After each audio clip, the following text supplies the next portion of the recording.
you're not going to get wealthy with the money you make on your cushion account.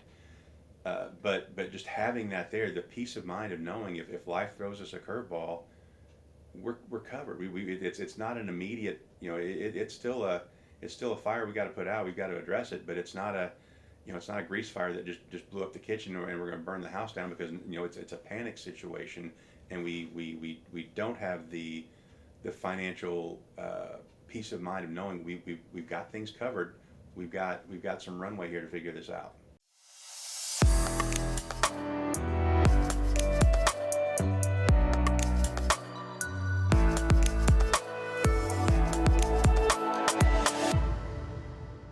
All right, welcome to the F Words Podcast. I'm here with John Forbes from Forbes Financial Group in Carbondale, and today we're talking about the curveballs that life can throw at you. There's so many things that are sort of uncertainties in life, John, and I think that one of the challenges that people have is trying to be able to predict them all or have everything figured out and waiting for that point of perfection. John, I just want to thank you for being here with me today, and I wanted to kind of dive into this topic, if that's okay with you. Absolutely, thank you.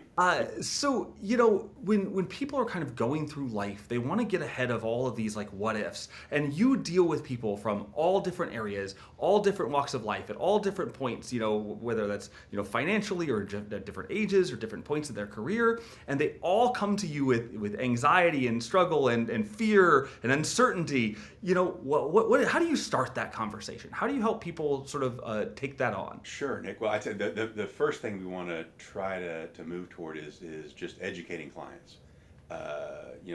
We've talked in the past, I believe, about redefining normal and what is the real definition of safety. And these are the questions I like to sit down and kind of address to arm people, equip people with some financial confidence. So, people can be anxious about a lot of things. So, we kind of noted in here, job loss, illness, unexpected expenses. They want to feel more in control. And I think that you had this amazing quote that you said in one of our first episodes here is, you don't get run over by the train you see coming. What was the actual quote? Will you give it to me again? No, that's it. You don't get run over by the train you see coming 3 miles away. That's the one, and that really helps to speak to times when I'll have clients or potential new clients come in, and we'll talk about investing in equities, investing in the market, and it always starts with but, and it's but what about situation X? Maybe it's something geopolitical. Maybe it's something politically in the U.S. Maybe it's an odd economic report that came out. And my point of that is, if you're basing those concerns off of information that you've read or seen, the market is already aware of that, and that's baked into where the market's at right now. If everything was perfect and the sky was blue and the flowers were blooming all the time, there'd be no risks to investing in the market at all. But one of the things I've recognized over time is that wealth grows in the fertilizer of uncertainty. That's where wealth is made. And when people try to wait for the situation to be perfect, it's a dismal failure. So, when you talk about, the train that you see coming, that comes down to being prepared and being prepared for surprises, being prepared for things that might be, not something you thought was going to happen. And so what are some of the most, the biggest financial surprises that you've seen catch people off guard? What are the things that you've seen over your career, really blindside people? Yeah, I think it depends on the season of life that folks are in. For younger people, it's a surprise job loss. Something hits that out of the blue, did not expect it. And what that can lead to, if you're not prepared for that, it can lead to making really quick, highly inappropriate decisions about what the next job, out of desperation, because you got to pay the bills. You take a job that in your heart isn't right, but then you get kind of stuck, and that's an easy way to develop a rut. When we talk about clients that are a little bit more seasoned, let's say they're approaching retirement but not in retirement yet, one of the things that can catch them off guard is realizing they didn't have a plan. They weren't prepared, or they didn't have the financial ability to even fund something until their 50s. And that's okay, but we have to develop a plan. That the last thing I want to see anyone experience is a surprise when we start talking about retirement, and to think you're going to retire at 62 but you haven't done the right planning, and we sit down and have a conversation. In order to retire the way you want to, you need to work another 6 or 7 years. And had we had that conversation a decade earlier, it could be a very, very different outcome. And then when we talk about surprises that can really be financially devastating, the biggest one that comes to mind for seniors is assisted living, or a requirement for assisted or nursing home or home health care. That can get extremely expensive and needs to be addressed as part of an overall plan. So, if you had to just, maybe guess here, is if you took everybody who might watch this clip, who might connect to this, is there one blind spot that most people don't think about until it's too late? Is there one thing that just sort of leaps out at you as man, if you just hit the pause button right now and you paid attention to this one thing on the mass scale of everybody in Southern Illinois and beyond, that the majority of them would see benefit from, what's that one thing for you? Yeah, there's a couple, and again, it depends on the season of life, but these are equally appropriate. The first one, and we tend to see it in younger households than older, but it happens everywhere, is debt getting out of control and not coming up with a specific plan to eliminate unsecured debt, credit card debt, anything where we have a high interest and we don't have an asset to back it. That should be priority number one, and eliminating that. Another mistake we see is that people think the secret to success when it comes to investing is picking the right hot investment, or getting on the right wave, get the momentum of the right investment, and that's completely false. That is not how you have a successful investment outcome. It's having a plan, understanding what your risk is, and then pursuing that plan diligently and consistently, and blocking out the noise. There's just so many tremendous mistakes made when it comes to the myths behind what makes for successful investing. So I have a really quick story about this. I remember just so clearly being a kid and growing up, and my parents probably told this story 1,000 times throughout my childhood and my young adult, of the friend called them and told them they should buy into this little company called Starbucks, and if they had just taken their random life savings and put it all into Starbucks, we would have been millionaires by now. And I think that's kind of like that's the thing that sticks in people's head, is that one that got away, or just getting it exactly right. And what you're saying is that's not almost ever the solution, right? Yeah, the only time that works is on Forrest Gump. That's the only place I find that it consistently works, is in the movies. It's a real misnomer. Now, don't get me wrong. We can. I like to call those kind of investments in high risk things. I call them jalapenos. I like a couple jalapenos in my chili. I just don't want a bowl full of jalapenos. And that's where there's a place where we can kind of scratch that itch. If there's something that somebody really wants to take a chance with, assuming that we've got a plan in place that is fully prepared for that to go to zero, that particular investment to go to zero. If it disappeared tomorrow, is that going to affect how we our lifestyle? And if the answer is yes, that's going to affect it, then we shouldn't be pursuing that particular option, no matter how tempting or what our friends say. So when we kind of think about this, what's the difference between maybe paranoia and being worried about everything, and preparedness and actually doing the right things well? That's a great question, and I think that one of the things I've noticed, particularly more so in the last 5-10 years, we are inundated with all kinds of information, and you can find almost anything your itching ears want to hear through almost any media that you want to pursue. And I've noticed paranoia tends to set in when there's a fact set that is anything but a fact. I've had it recently. When people talk about, do we need to be hoarding canned food? Do we need to be because I've heard that the dollar is going to go to nothing, and it's not going to, the U.S. dollar is going to be worthless. And I literally have to stop people and say, stop. Okay, I've got a prescription for you that'll fix this. I'm giving you the 30-day news fast, where you have to take 30 days and stop consuming whatever it is you're consuming, because you're not getting good information. That the likelihood of the U.S. dollar disappearing, if that were true, again, the train 3 miles away, the market would already have that priced in to what's going on. So it's paranoia, tends to set in when they're working off of an incorrect or inappropriate fact base that's anything but fact. Preparedness just means, squirrel puts away nuts, waiting for winter. There's some smart, practical things that should be done by everybody financially.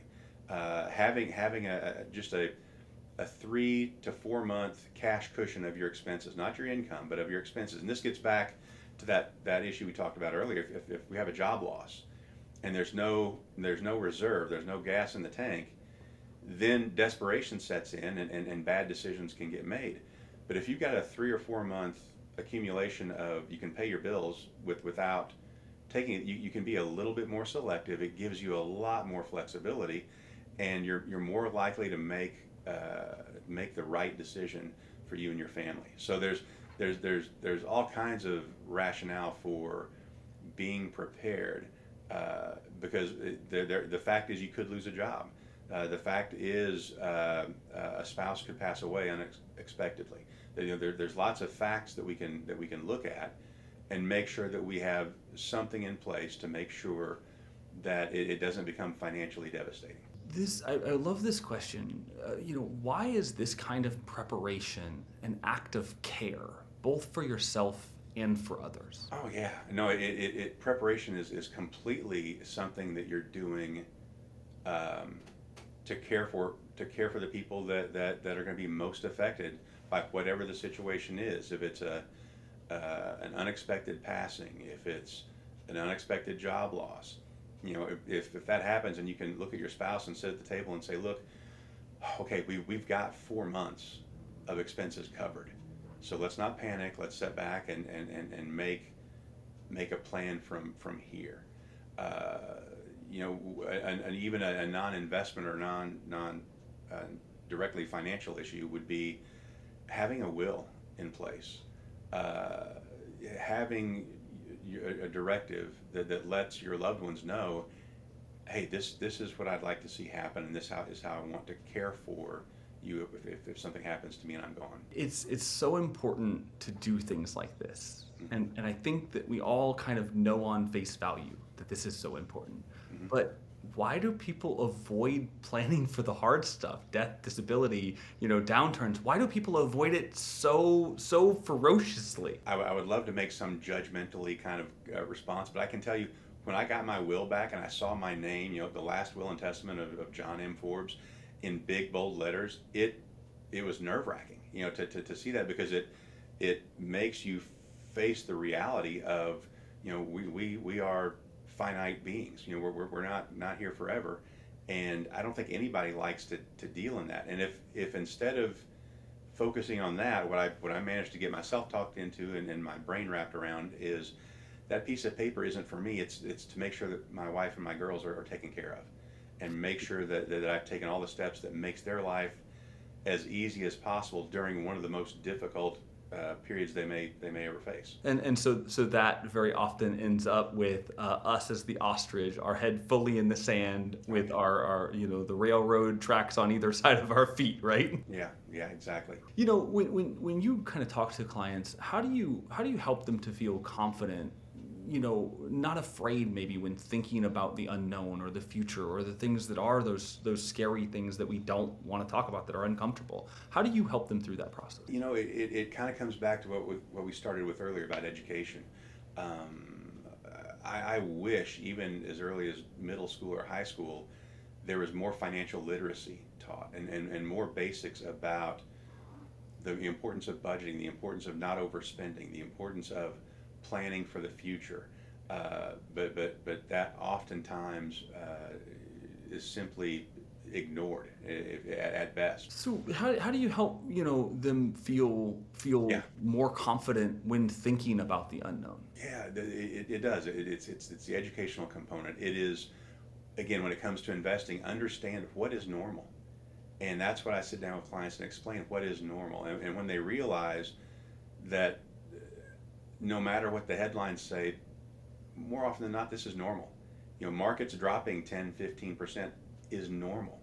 One of the neatest studies out there, and it's really fascinating, that for someone who over the last 30 years had invested, let's say 30 years ago, invested $10,000, and they missed the one day a year that was the best, one of the best days that the market had 30 days over a 30-year period, their $10,000 would have grown to about $38,000, which you say, okay, that's not too bad.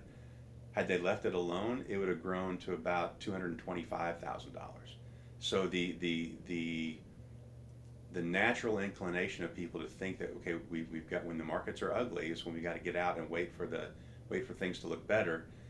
Usually when those markets are really ugly is when the market has its amazing big up days. And if you're on the sidelines when that happens, you missed it. It's not something you can recapture, and it can affect a return eightfold over a working lifetime. John, I consider it such a privilege to be in these conversations with you, every month. And there are some things that you have said to me over the years that we've worked together that have just had a tremendous impact. And you used this analogy once that was it was the best explanation I have ever heard, and I don't think I'll ever find a different one. And it was like it was using a yo-yo going up a flight of stairs. And I just thought that was such an incredibly powerful illustration, because as somebody who doesn't know the financial markets, I see that volatility that goes back and forth, and all I can think of, is that scary? And I put my money at the wrong time and it goes down, and I'm going to lose all my money, and I'm not going to be lucky enough to get the upswings, and then at the end it must all just come out in the wash, and it's not going to be beneficial. And so to drive that point home by saying, if you just miss one day, the difference between $38,000 and $200,000 is mind blowing. And then the idea of the point. What is the point of all of this? It's the yo-yo going up and down the stairs. Will you just elaborate on that? Because I don't think I deliver that nearly as well as you do. Yeah, no, it's good, and I wish I could say I originated it. Most good things that come out of my mouth that someone else has shared with me before, so I can't take credit for it. But it is. When you talk about the stock market, when you look at it, if you look at it daily, it looks like a yo-yo, up and down, up and down, up and down. And what we have to step back and look at is, over time, what does it do? And it's like a kid going up a flight of stairs with a yo-yo. It's zigging and zagging constantly, but over time, generally going higher and higher and higher. Every huge loss that the market's ever experienced, it has recovered and then some fairly quickly. There's been a couple of exceptions where we went through long periods of time it took the market to come back up, but especially for younger investors, the reason I bring up that yo-yo story is that volatility can work in your favor if you are diligently, consistently putting in money every month, whether the market's doing great or poorly. If you're consistently through your 401k, or maybe it's a Roth IRA you're funding on a monthly basis, whatever it might be. If you're consistently plugging money in every month, that volatility is working in your favor. When it's down, you're buying more shares. When it's up, you're buying fewer shares. And if I had a choice, I'd rather buy lots of shares cheap than lots of shares expensive. So by sticking with it diligently, it really makes that volatility work so well in an investor's benefit. John, over the course of your career, you have got to have had some really powerful, conversations with clients and sat with them through some challenging times. Can you share a moment where, planning, made a tough situation smoother? And I know that you have to speak in generalities here, but I'm sure there has just been hundreds of cases of this over your career. I think even in the last year or two, it's really come to light even more than ever, because someone will come to me with a concern, and I'm able to confidently say and accurately say, we planned for this. We planned for this. Well, what do we mean by that? Well, if the market gets a little choppy like it did earlier this year, we planned for it, because the issue with a choppy market is just like an investor adding money every month can use that volatility in their favor by buying more shares when it's down and buying fewer shares when it's up. If you're in the withdrawal mode and you're drawing off of a portfolio, the last thing you want to be doing is drawing money out of your retirement account, or any account for that matter, when the share price is down, because you have to pull out more shares to get the same money.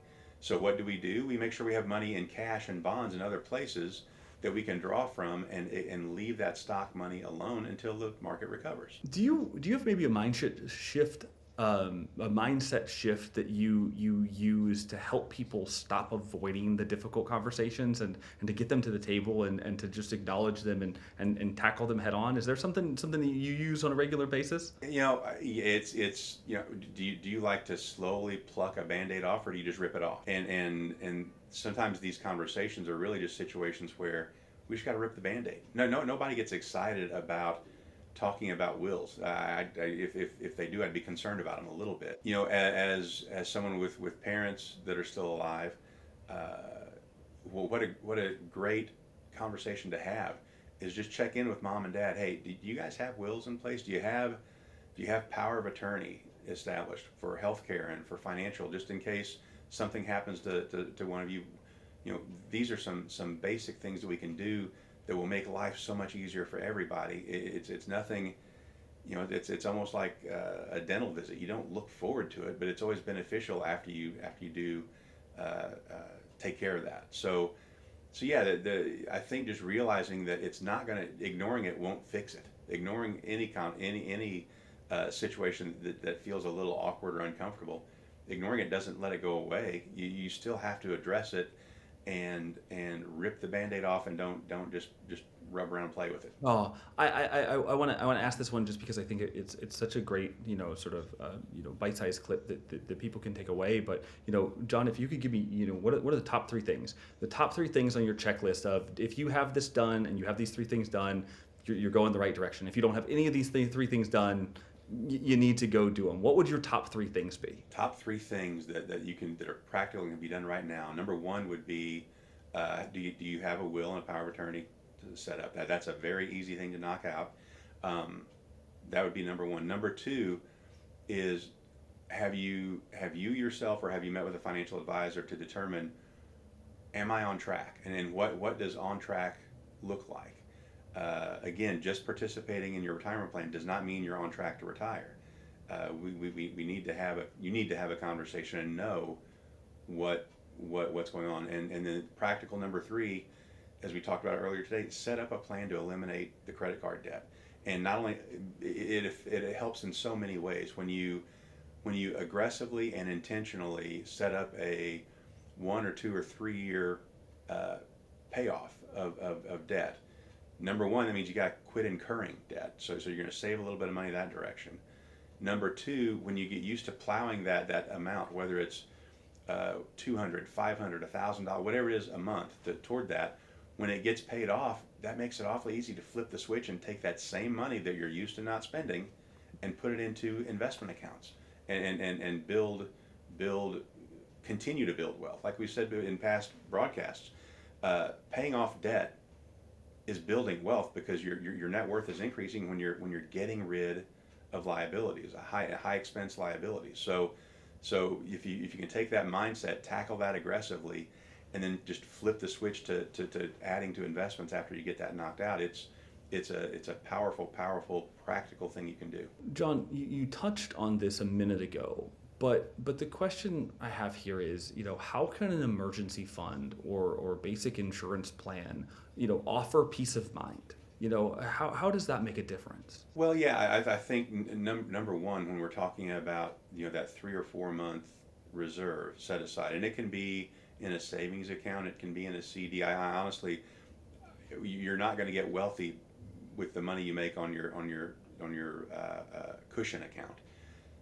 But just having that there, the peace of mind of knowing if life throws us a curveball, we're covered. It's not an immediate, it's still a fire we got to put out. We've got to address it, but it's not a grease fire that just blew up the kitchen and we're going to burn the house down, because it's a panic situation, and we don't have the financial peace of mind of knowing we've got things covered.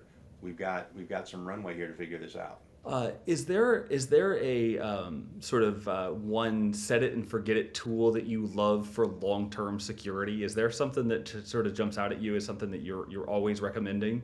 Yeah, the first thing, the easiest one right now for people in their working years is don't just make sure you're participating in your 401k. Don't even just accept the fact you're participating to get the full match. You're paying yourself is what you're doing through that 401k, and cranking that up to where what you're putting in plus the match gets you closer to about 12% or so of your income. It is a great place to aim initially, and then if you can get that accomplished, then we can start talking about some other things. But when you can kind of turn up the dial a little bit on what you're setting aside out of your paycheck, if it doesn't hit the checkbook, you don't spend it, and it's a great way to pay yourself first. That's the biggest one that jumps out at me. And then if you're in a situation where you can, or it makes sense, systematically setting aside some money in a Roth IRA every month, it is a great set it and forget it. Because again, the idea is if we can just defer some desire today to spend money, it will make an enormous difference down the road. Is there any small steps that you can recommend that reduce stress down the road, both for individuals and families? And I know we just sort of talked about this one as one step. Is there anything else that you recommend? There's I guess there's a few others, but the main focus, and I feel like a broken record, but I can't help it. It's get debt under control. Pay yourself first. Don't try to time the market. And make sure that you've got things in place to where if you are incapacitated or you pass away suddenly, that you're not throwing your family into a chaotic situation. I want to add one to that I've learned from you over the time too. There's only one other one that jumps out that's not on that list, and that's have the conversations, right? Yeah. You talked about in our episode, where we talked about love and money, not going years without having these conversations is one of the best things that you can do in a relationship. Absolutely. It all gets back to it. At the end of the day, when family dynamics can be odd, and history with money can be challenging, especially when you've got maybe a husband and wife whose families experienced financial chaos or financial success in very, very different ways. That can really make it difficult. But at the end of the day, again, if you ignore it, it doesn't go away. So having those conversations and getting on the same page and understanding, where do we need to be? And honestly, there are times when a conversation like that does need a mediator, and a financial advisor can be a great mediator to kind of guide that conversation with families and with couples, or with parents and children, and when I'm talking about parents that are maybe in their 60s, 70s, and 80s that have never really had those kinds of discussions with their kids, having a mediator in there to kind of help lead that conversation and dial it back down when things are getting a little heated would be tremendously valuable. John, I want you to paint a picture for me really quickly in the idea of when unexpected things show up in life, and every life is going to have them. There's going to be something that shows up that's unexpected. What does it look like for that person to have the peace of mind when that shows up? when you get to sit across from the person and give them that, what you said earlier, we prepared for this. What does it look like for them? What is the experience like for them? Having a plan and having a planner that you have these discussions with often can lead to the difference between financial success or financial failure. And we are emotional beings. When life throws us a curve, there's a tendency to think we have to do something, when sometimes the thing to do is just to sit and rest and know we prepared for this. We know what we're going to do in situations like this. And oftentimes emotionally leading, whether it's out of fear or greed, leads to failure. Out of everything we've talked about, and there's a lot of it, I always kind of like to end these episodes with this sort of call to action. And when we've touched on a couple of them today, if you had your sort of magic megaphone and could talk to everybody who is sort of in that demographic and going through some of these experiences at different phases in their life, what's something small that you'd ask them to do? What's some piece of advice that you would give them? What's the thing that you hope that they take away from today's conversation? I think across every age and across every demographic, to the point that we've kind of talked about today, decide that this is important to you. If you haven't bought in that, hey, I need to sit down and talk to somebody about some financial planning, or I need to sit down and come up with a strategy for how are we going to pay off this debt. If you don't have internal buy-in, it's going to be hard for you to convince your partner or your family members that, hey, this is important. But you've got to believe with all your heart that this is a priority. I've got to be intentional about addressing this. That would be the takeaway. Whether the issue is debt management, or it might be retirement planning, it might be trying to figure out in retirement. We want to be generous to our kids and grandkids and help them out, but can we afford to do that? There are many different scenarios that until you decide I'm going to be intentional about finding and creating a plan that will work in our situation and accomplish what we want to accomplish. If you don't have buy-in internally, it's not going to happen. John, I think I want to end this on one thought, and it's more of overcoming a thought that is a natural reaction, which is, we'll do it later. We'll think about it later. There'll be more time later. Once we get through whatever's in front of us today, that's I can't imagine how many times in your career you've encountered laters that never come. Is that the case? Is that what you find most often? Is that now is a good time because later tends to never show up? Yeah. Waiting for the perfect time is a perfect recipe for failure. There is no perfect time in the future. The time is now. Again, if it's important to you, you have to be intentional and make the decision to pursue it. However uncomfortable it is, the time is now. John, you were so passionate about this. Is there any question that I haven't asked you today? Anything that you'd like to share that maybe we haven't touched on yet? Nick, I can't really think of anything. I like the idea we got some investment stuff in, but we didn't focus completely on investments. There are a couple of client stories that I'm still kind of parsing through in my head about how to share them. Have we talked? And did I see? Aren't we going to be doing this again next week? Mm-hmm. Yeah. Okay. I don't recall if we've gotten into the importance of protecting our seniors from scams. Oh, no. No, that's a talked about fantastic topic. That is definitely not on my list, but I can make it. I can adjust there. Yeah, I think if nothing else, we can run with whatever the topic is for next week. But I would like to try to carve out or cut out just a little window where we can talk about it. I've had unbelievable situations where and one that I've got a client that's been scammed to the tune of $265,000 out of his checking and savings accounts. Thought it was over, and they came and asked him for another $600,000, and he wanted to pursue it. And it's my eyes have been completely opened to what these scammers are doing and how successful they are, and they're doing this, Nick, with some of my best and brightest clients. They're not gullible. They're not dummies. they are really, really bright individuals, and can still get sucked into scams that when you hear them initially, you think there's no way that would work. It works, and I feel like we need to. Nancy and I have been talking about this for a little while. We need to find a way to get that message out a little bit more, not just for the seniors, but for the children and grandchildren of the seniors to be aware of what's going on out there and what they can do to kind of help guard loved ones from that. Okay, yeah. John, I just want to say thank you so much for joining us today. This fantastic episode. And it's one of those things where, so many people know what they need to do. They know the right steps. They know they're important.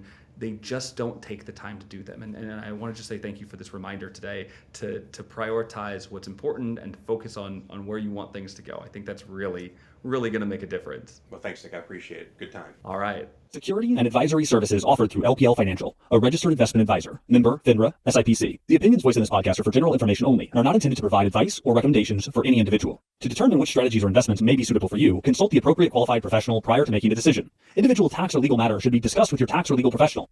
Economic forecasts set forth may not develop as predicted, and there can be no guarantee that strategies promoted will be successful. All performance reference is historical and no guarantee of future results. All indices are unmanaged and may not be invested into directly. There is no assurance that the techniques and strategies discussed are suitable for all investors or will yield positive outcomes. The purchase of certain securities may be required to affect some of the strategies. Investing involves risk, including the possible loss of principal.